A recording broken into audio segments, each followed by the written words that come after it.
Wednesday, March 12th, and we are live on WagerTalk TV. This is PuckTime. Andrew, Carmine, and Buster here to break down 3 games for you. Props, sides, totals, all the good stuff. You name it. The playoff race is here. We'll talk about a few games involving some teams competing for a wild card spot. Also, teams trying to elevate their playoff position as well. Should be a great show. And I'll bring in my co-host, Carmine Bianco. Carm, what's up, man? How are you? I'm good. Only 4 games tonight, but we're going to talk 3 of them. We are going to talk. I'm wearing the Detroit jersey, Patrick Kane. Here it is, Patrick Kane.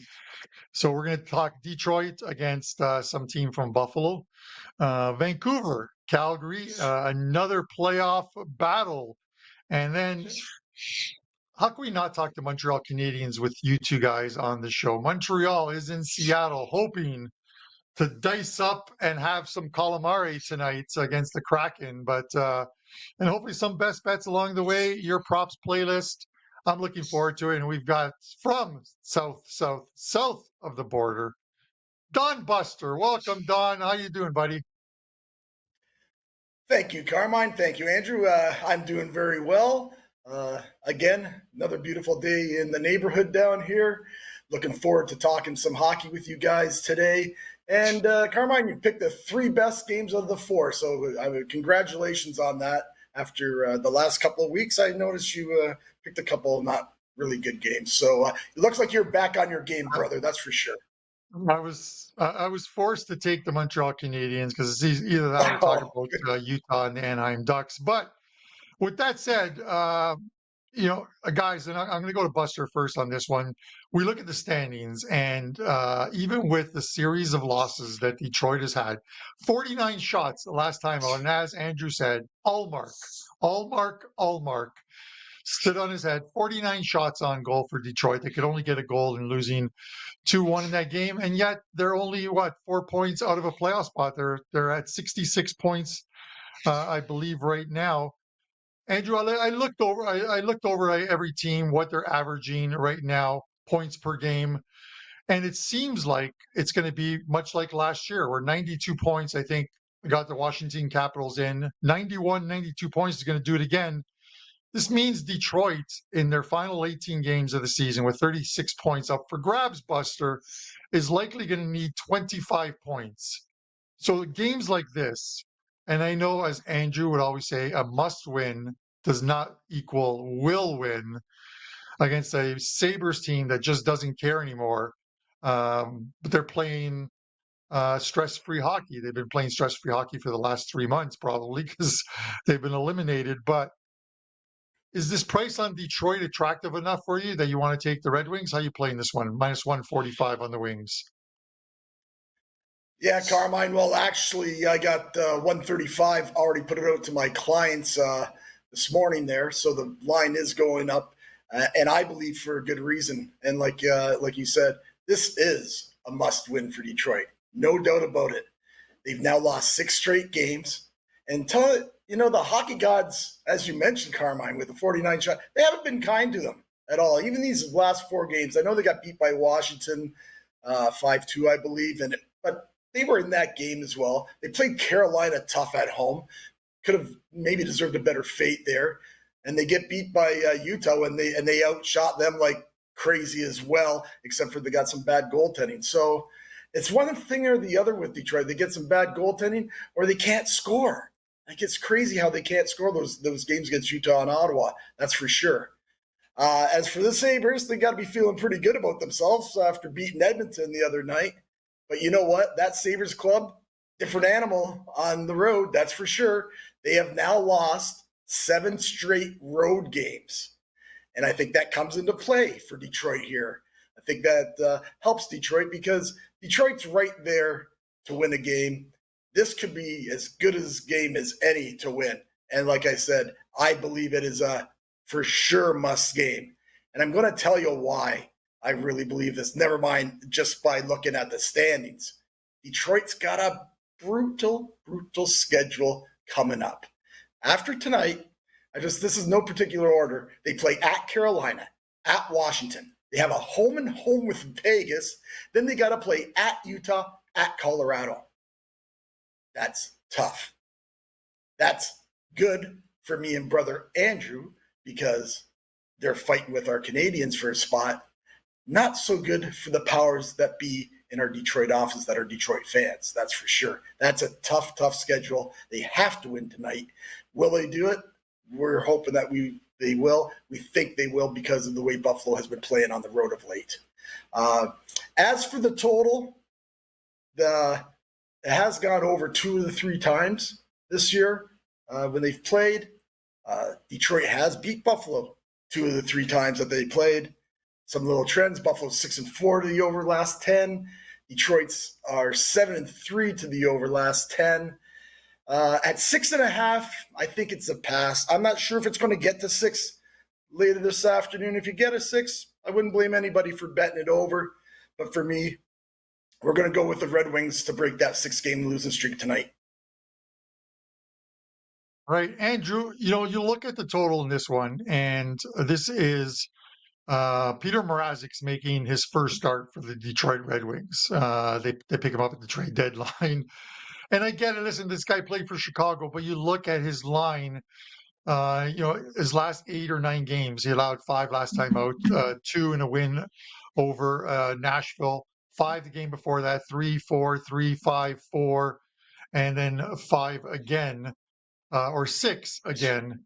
I get it. That's playing for Chicago, but Detroit hasn't been playing the best of defense for a lot of the year, and that's why they're in the position where they're at, where they need to outscore teams to get those W's and at least put up 4 goals in a game.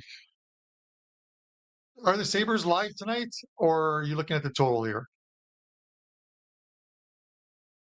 You know what, Carm? I'm looking at the first period here. I think this is a good opportunity for the whole first period minus a half goal, and also to switch that up, maybe do half unit on the money line, half unit first period, half goal. I mean, the price you're getting with that first period, I'm seeing is plus 150, and the money line two-way line is minus 165. You can easily split your bet on both those, half unit on each, 1.5% on each, and take the Red Wings to win that first period. For certain teams that are struggling, teams that are struggling with, number one, just confidence right now, but teams that are struggling to have full 60-minute efforts, where do you find all of your confidence? In the first period.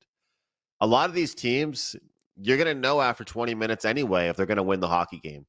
So if people are interested in betting on Detroit, you're probably likely to look at them winning the first period, because if they don't, their confidence goes down and down and down, and the likelihood they play well, starts to diminish as Buffalo gains confidence.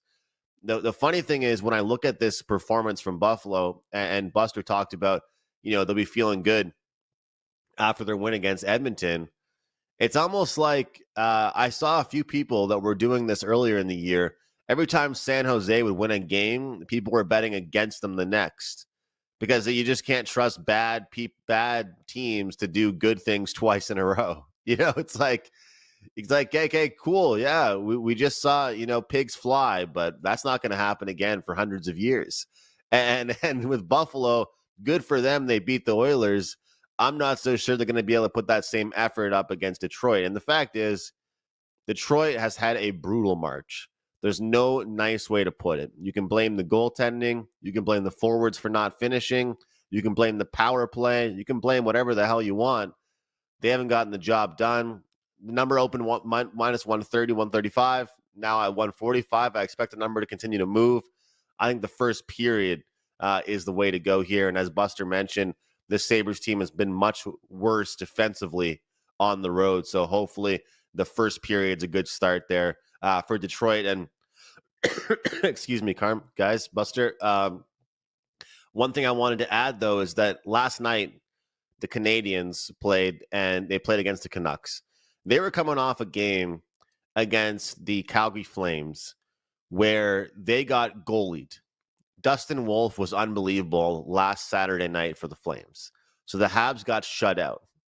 The reason why I bring it up is because Detroit's coming off their game against the Senators, against Allmark, where they got goalied. And so there's 2 ways you can come out of a game where you got goalied. You can feel defeated and kind of fold and bend over and say, I can't believe what's going on right now. I just can't score. Or the message in that locker room should be, it sucked that we didn't win this game, but you guys played a hell of a game. And for about, I'd say 45 minutes, they were probably the better team against Ottawa in that game. So the confidence should still be high for the playmakers. And as we saw yesterday in the Canadiens game versus the Canucks, if Detroit does anything close to what the Habs were able to do after they got goalied, I'm confident Detroit gives us a really good first period, Carm. Yep. Sorry, just responding to our live chat. Andrew, listen, I see it. It's the Sabres are just playing now. And that's why I was interested in your thoughts on like even the total, because they're just playing out the string, stat padding. And you look at like Tage Thompson plus 175 to score an anytime goal tonight on DraftKings plus 175. I may take that, even though I'm hoping Detroit wins. I will say this, and Brian Leonard knows this. When I'm at a Vegas Golden Knights game, I am the Vegas Golden Knights are 5-0 when I'm in attendance. When I'm wearing or rocking the Detroit Red Wings jersey, they are 4-1 this year. The only game they lost was when Johnny Detroit was in town with his beautiful wife, and the Prez was there to as well too, where we caught the Leafs and the Red Wings. So that's the only loss to date. So go Wings tonight. With that said, you guys are going to be biased on this game. I have a feeling.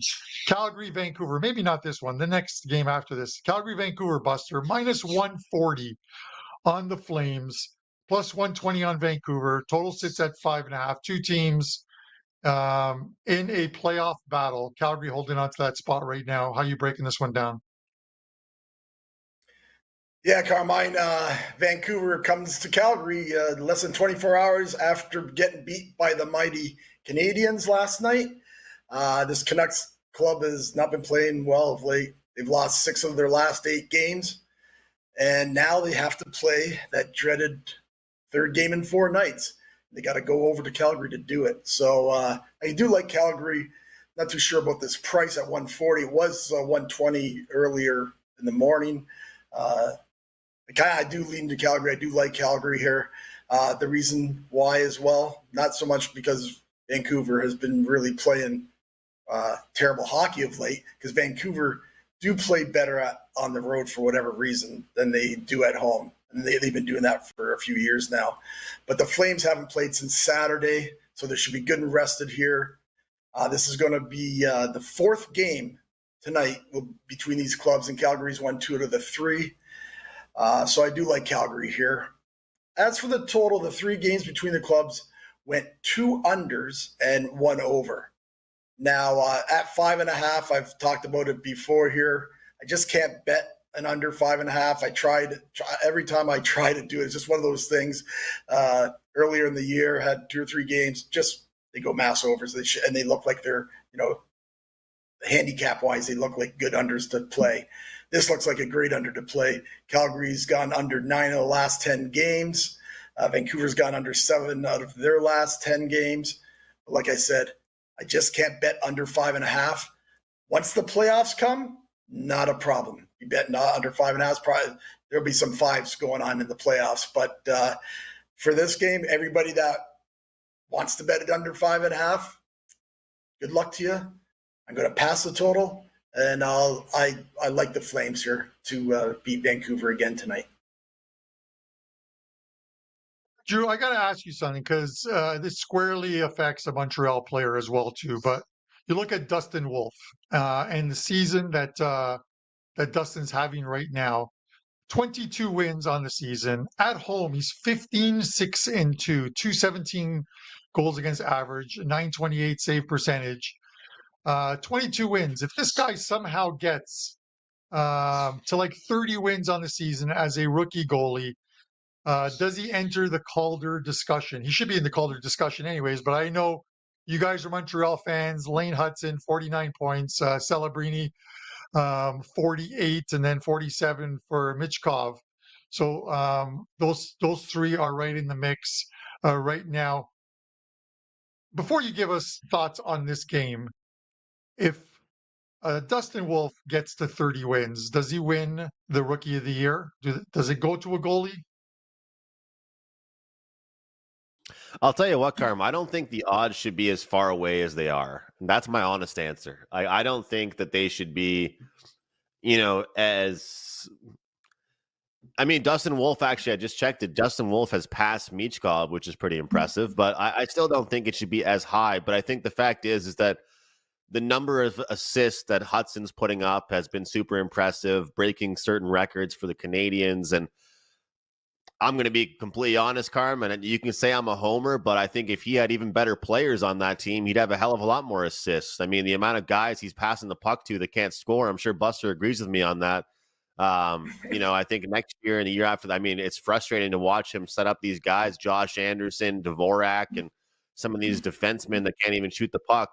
But the thing is with Celebrani is that he's leading a bad team. So you always got to ask yourself, is it going to be an award for, a guy that did really well on a bad team, or with Hudson gets the award for a guy on a fringe playoff team? But like you said, Dustin Wolf, the thing is with him, it's like, it's not even just the wins. His goals against average is unbelievable. So very curious to see. And I think the last 18, 20 games of this season will help us decide that a little bit. And we'll kind of see where Wolf starts will end up, how the volume of starts that he'll get and what he can do with them. But I think that goalies deserve more of a nod for the trophy. But at the end of the day, this Flames team hasn't really been that impressive. Like, there's been games where they've only allowed 2 or 3 goals and lost the game. So it's kind of tough. I feel like his team is kind of screwing him, Carm, because overall the NHL wants to look at a goalie that's winning games, and his goals against average is pretty good, but he's still not always winning those games that he should be. But having said all of that, guys, a play for me in this game is actually going to be the first period over 1.5. And a lot of times I've noticed in the past, which is really funny, that these first period over 1.5s, the ones that you have success on are the ones with the lower odds. That these games, like Buster said, this could be a perfect one for an under. But as we saw in the Four Nations tournament, a lot of those games went under, but the first periods flew over, or at least, 1-1 or 2-0 after one. You kind of get that sense in this one. You're going to see a fast start, and then whichever team gets the lead will protect that lead in the late second and third period here. You, of course, have the Vancouver Canucks, second half of a back-to-back, about as desperate as you can possibly get. They had that late rally late in the third period against the Canadiens. They did have a hell of a lot more shots, and they did kind of create more chances. Montembeault had to do pretty well for the Canadiens, but they created a bunch of shots. Sometimes a second half of a back-to-back can kind of light a fire under a team's ass, and I feel like we will see that from the Canucks. As far as the Flames, if they give up even half as many chances as they gave up on Saturday in the first period, they're going to give up 2 or 3 goals.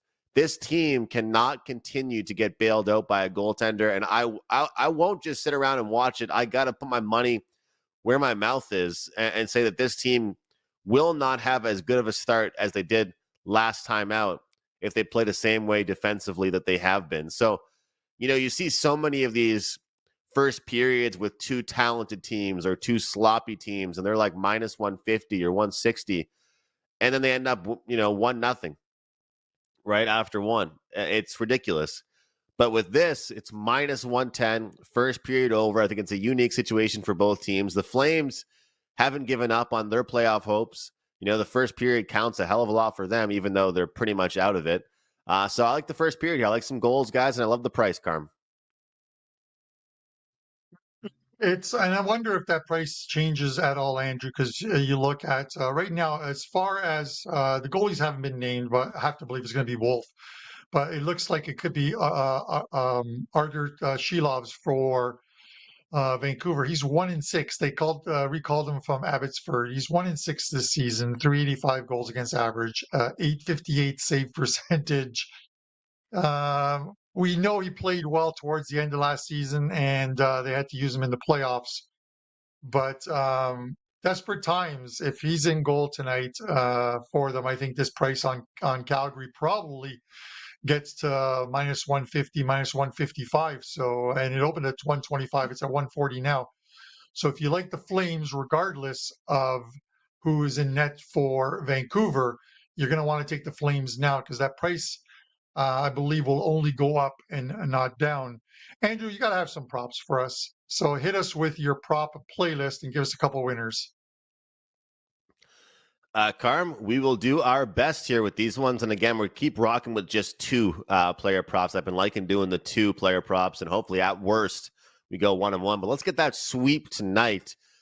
Before I do that, guys, that promo code from yesterday is still available, and it applies to tonight. Big Bet 20 takes 20% off a 30-day NHL pass or full season NHL package. I got a big play going tonight in the NHL. We cashed a big play just a few days ago, and we're going to try and do it again here tonight, guys.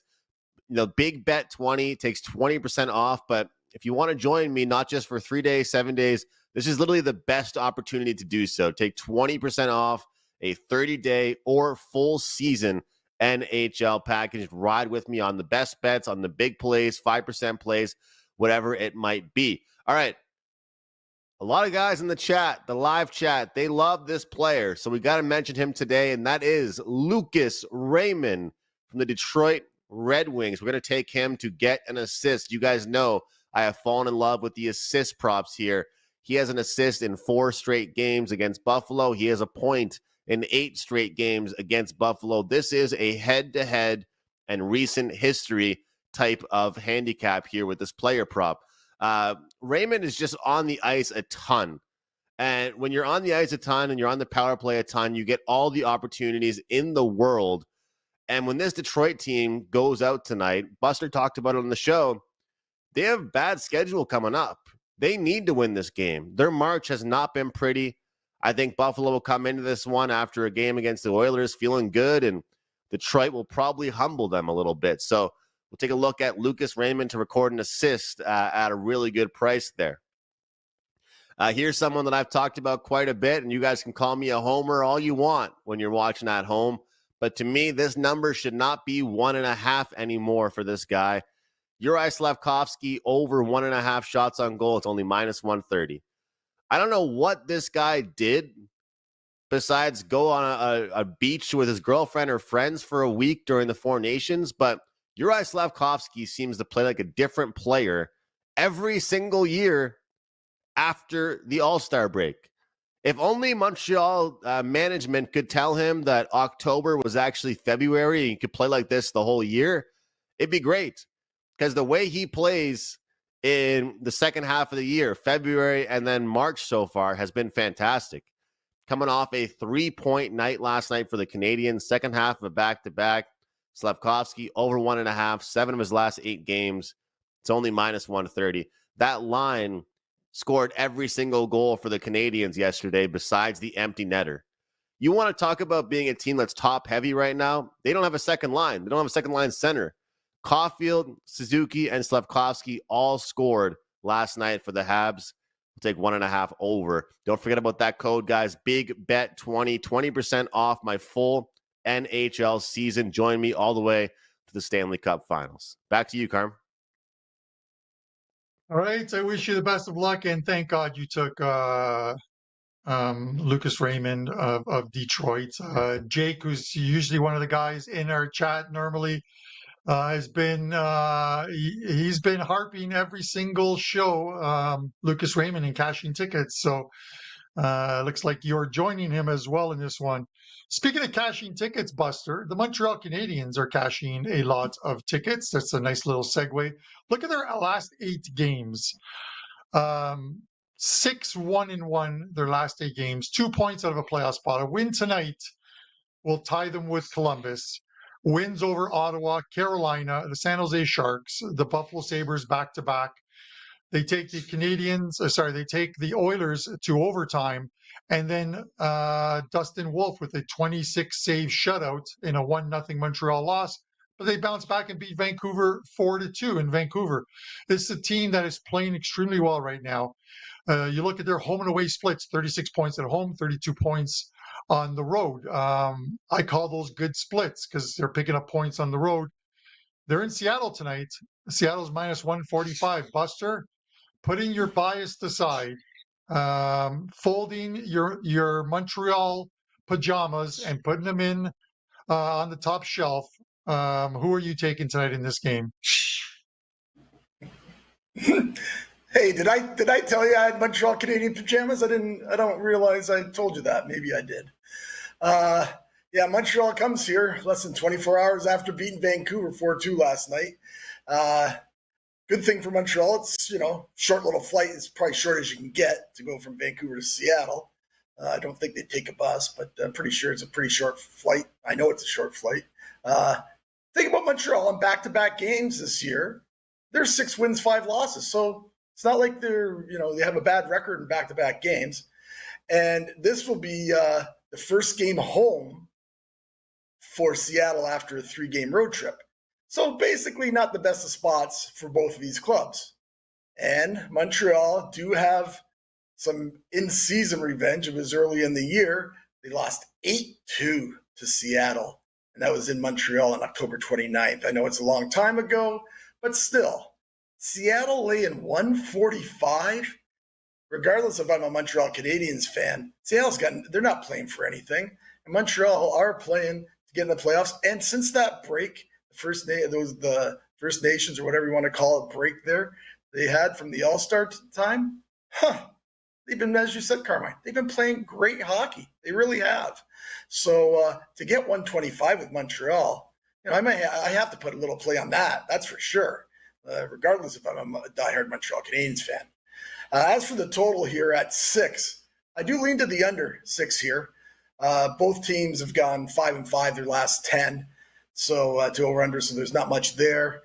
Montreal have gone on the road 3 of their last 4 under. It would be 4 for 4, but the empty net goal pushed that game over last night. So Montreal tend to be playing some unders on the road here, and Seattle, though they're 3-1 the last 4 at home to the over.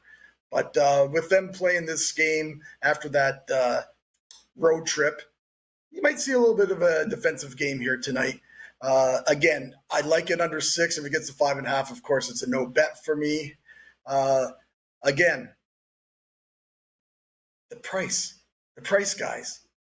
Whether Montreal can win this game or not, I think they can. They've got the revenge. They've got the momentum. And we're getting plus money. Give me Montreal as a small little play. Although, just one thing I'll have to say, I really don't like betting my team because, just one of those things. But, yeah, you have to. That's the play here. You can't bet Seattle in my books. Andrew, I get what Buster's saying, and I'm kind of leaning to the under here as well, too. It looks like Montreal, if it serves me correct, Montreal starting their rookie goalie tonight, and can you even pronounce his name? Jakob Dobes. Did I pronounce that correct? I hope I did. Dobish. Dobish. Okay, so he's off a 1-0 loss to Calgary. He's off a 4-2 win against the Sabres, where he stopped 23 of 25 shots. The game before that against Tampa, he got lit up for 3 goals and 8 shots before they pulled him. And the game against the Kings, but a couple of good performances from him, and they could really use one tonight. I'm just wondering, I like the under in this game, and Montreal is attractive at plus 125. Why do I feel like I'm being reeled in with a fishy line on the Canadiens, where I think it probably should be a little bit lower? I think it should be about minus 125 plus 105, with Seattle still favored. Montreal plus 125, given the, as I mentioned, going, 6 or 7, 1-1 their last 9 games, or 6, 1-1 their last 8. Am I being fished in here, Andrew? I'm going to take the under. Can you take Montreal tonight? Putting aside your bias.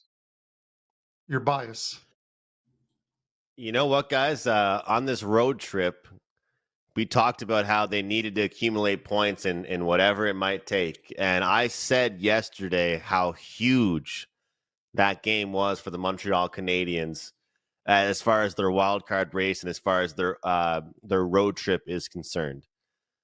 I don't think I've ever given out a play like this. And to be honest, as a fan, I'm going to be absolutely, nervous if this happens.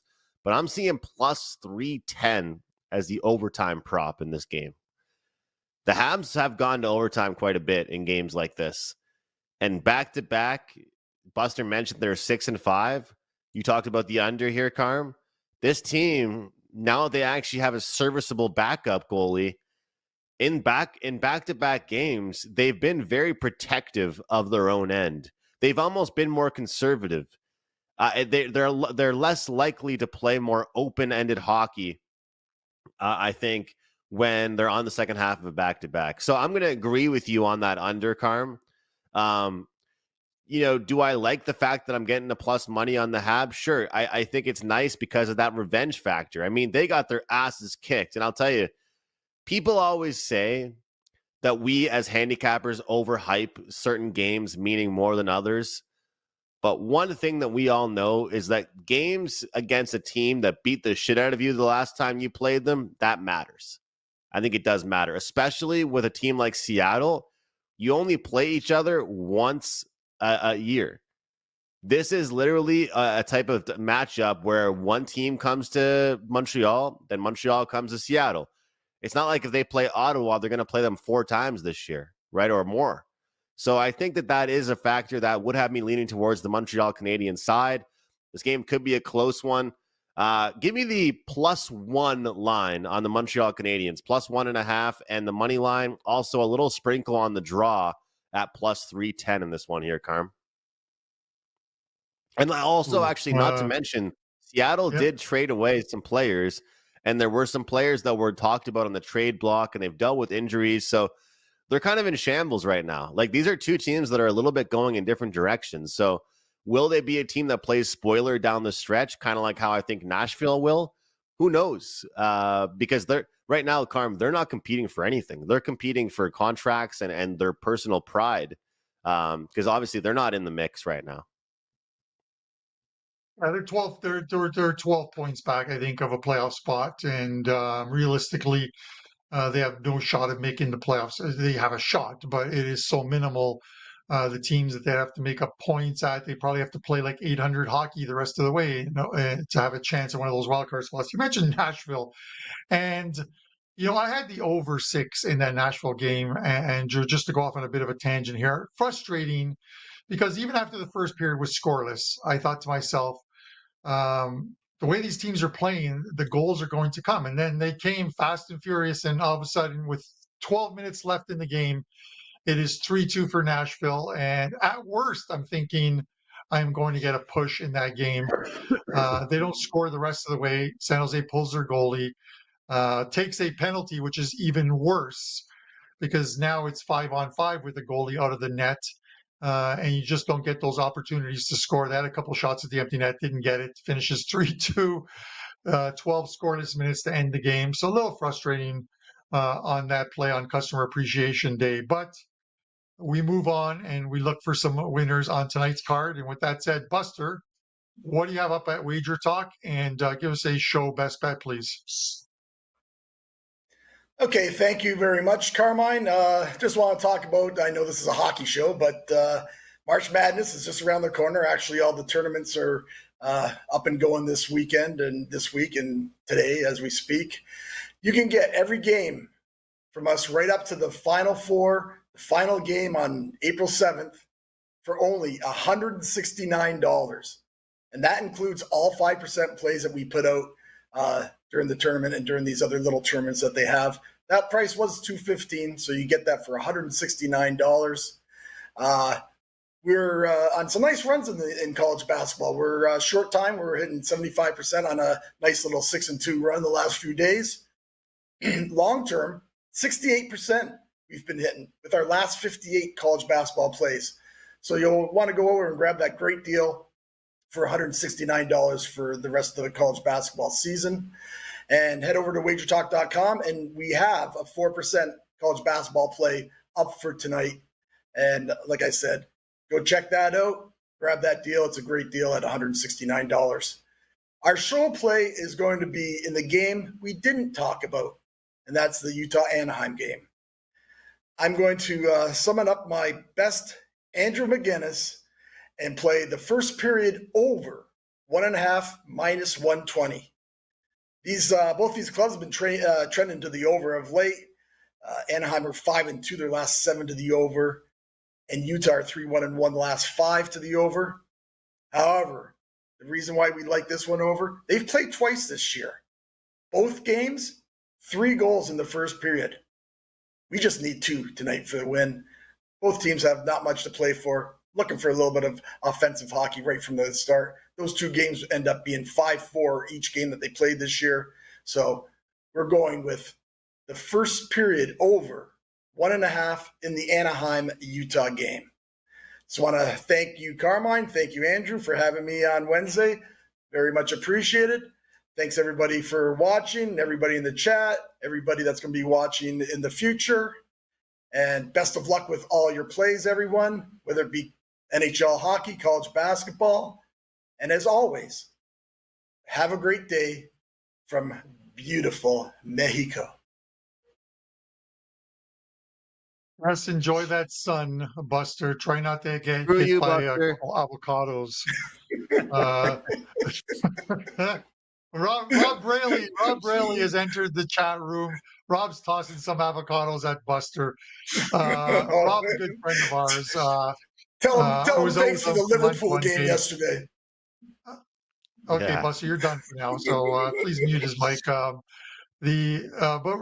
Rob and I went for lunch, and Rob reminded me of this game where Rob was down in Mexico, and Buster was there. I think it was called the Banana Bar or something like that, where Buster's game completely fell apart in the second half, and he trashed the bar. That bar has never recovered. It was probably one of the worst bad beats of Buster's life. Let's hope that never happens again, because we need Buster on the show and not in one of those Mexican jails. With that said, Andrew, I'm gonna my free play is gonna be in that Anaheim game as well too. I'm gonna take him in the first. I'm gonna take Utah in the first period. I'm gonna lay the half a goal, get plus 125 on money. I think it's a bad scheduling spot for Anaheim here. Second of a back-to-back after allowing 7 last night at home to Washington. Their 3rd game in 4 nights, and it's actually their 5th game in 9 nights. This team has been very active over the last 9 to 10 days. Let's see if we can take advantage of some tired legs this morning against a Utah team that didn't give up against the Leafs. They battled back, scored 3, sent it to overtime, picked up an important point, and are right in the mix, 3 points back of a playoff spot. This team is playing well. Let's take Utah at home in the first period, -0.5. 2 plays up in the NHL tonight, 1 play up in Champions League soccer today. Yesterday's 5% play was a winner. Let's keep it going. Pick up that 3-day all access maybe, because I have a big play in the NHL tomorrow night. So you'll get that as part of the 3-day all access package. And then one final promo. Melissa says this expires tonight.